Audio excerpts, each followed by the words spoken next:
తాకట్టులో ఉన్న బంగారాన్ని విడిపించి ఆ రోజు ఆన్లైన్ ధరకే కొంటుంది కొమ్మూరి గోల్డ్. నమస్కారం అండి, సుమన్ టీవీకి స్వాగతం. నేను గీతాంజలి. ఇవాళ మనతో పాటు ఉన్న అతిథి డాక్టర్ కృష్ణమాచార్య గురువు గారు. యాదాద్రి లక్ష్మీ నరసింహస్వామి వారి సన్నిధిలో పూజారిగా 13 సంవత్సరాల పాటు వారు సేవలు అందించారండి. అలాగే మనకి వారు ప్రత్యేకంగా చెప్పొచ్చు, పండితులకైనా పామరులకైనా అర్థమయ్యే రీతిలో ఎటువంటి సందేహాలనైనా కూడా నివృత్తి చేస్తారు. ఇంతేకాకుండా వారు విశ్రాంత ఆంధ్ర ఉపన్యాసకులు కూడా. ఎంత చక్కగా మాట్లాడతారో అందరికీ తెలిసిన విషయం. అయితే ఇవాళ చాలా మంది ఎన్నో సందేహాలు, ప్రశ్నలు అంటే కామెంట్స్ రూపంలో అడిగారు. వాటన్నిటికీ ఇవాళ గురువు గారి మాటల్లో మనం సమాధానాలు తెలుసుకుందాం.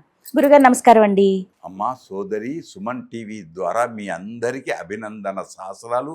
సాంకేతిక నిపుణులతో, డైరెక్టర్లతో, యాజమాన్యంతో ప్రజలందరికీ అభినందన సహస్రాలు. సంతోషం అండి.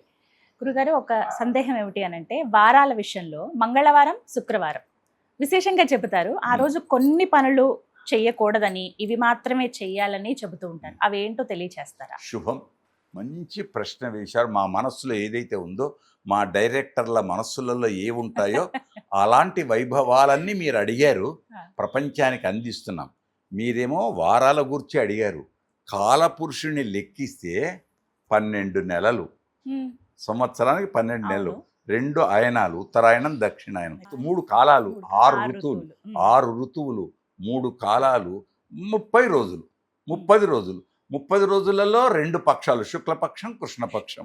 దానిలో ఇటు 15 పాడ్యమి నుంచి పౌర్ణిమ దాకా, మళ్ళీ పాడ్యం నుంచి అమావాస్య దాకా.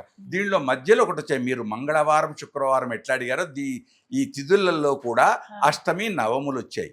అష్టమి, నవములు లోకల్లో, పల్లెలలో ఒక మాట ఉంది. ఏమంటారు? కష్టాలు. అష్టమి, నవములు కష్టాలు. మళ్ళీ కష్టాలు అనేటప్పటికీ మనం మనుషులకు భావిస్తే అష్టమి నవములు పోయి దేవుని దగ్గరికి పోయినాయి. తల్లిదండ్రులు పిల్లల తండ్రి దగ్గరికి వచ్చి, నాకు చదివించవా, నాకు ఇదేనా, నాకేముంది అని అడుగుతా. అట్లా వెళ్ళి, ఏ దేవా, కష్టాలట, మమ్మల్ని అందరు తిడుతున్నారు ఏంటి అన్నారు. ఓహో అన్నాడు. ఆ అష్టమి నవముల్లో ఏమైనాడు? అష్టమి నాడు కృష్ణుడు పుట్టాడు, నవమి నాడు శ్రీరాముడు పుట్టాడు. ఇప్పుడు ఏమైంది? వాటికి పూజ అర్హత లభించింది. అలాగే మంగళవారం, అది మంగళప్రదమైన వారం, పేరులోనే ఉంది. మంగళుడు దాని పేరు. గ్రహాలలో మంగళుడు గ్రహం పేరుతో వచ్చి మంగళవారం. శుక్రవారమా, ఓ అందరికీ లక్ష్మీవారం గొప్పది అని అనుకుంటున్నాం.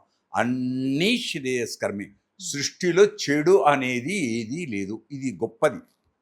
విన్నారా? పిపీలికాది పర్యంతం ప్రతి దానితో ఏదో ఒక పని ఉంటుంది.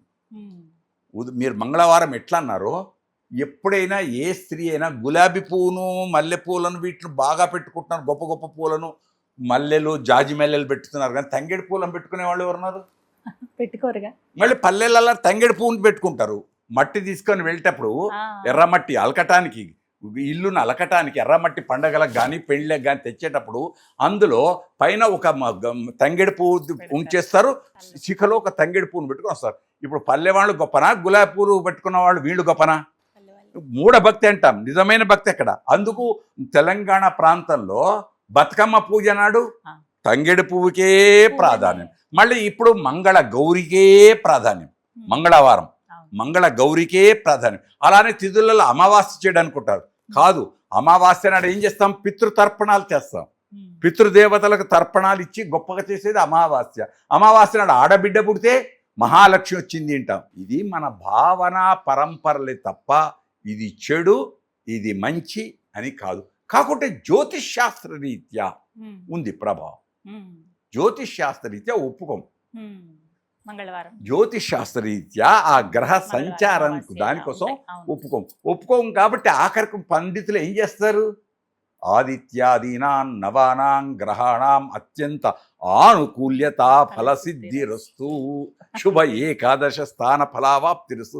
ఇవన్నీ 11 ఉండుగాక, మంచి జరుగక, అంతే.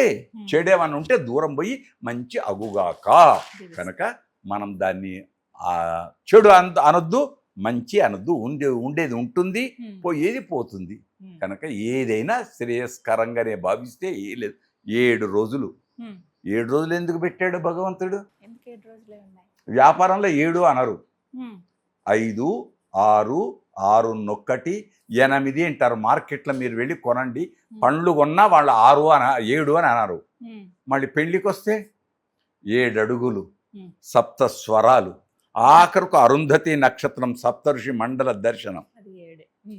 ఏడుకు 7 కొండల రాయుడు, 7కు ప్రాధాన్యం పెళ్లి. మళ్ళీ 7 చెడు అందామా మంచి అందామా? జీవితంలోనే ఉన్నాయి మంచి చెడు, అలా వారాల్లో మంచి చెడు చూడక్కర్లేదంటారు. చూడక్కరలేదు అని గ్రామాలలో వాళ్ళు జరుగుతుంది. కాకుంటే జ్యోతిష్ శాస్త్ర రీత్యా మాత్రం ఫలం ఫలమే, టాబ్లెట్ ఐరనే, అంతేగా. మంచే చెడు చెడే. కాకుంటే మనం చెడుని చూడొద్దు, మంచిని స్వీకరిద్దాం. శుభం. చక్కగా వివరించారండి. ధన్యవాదాలు. ధన్యవాద్.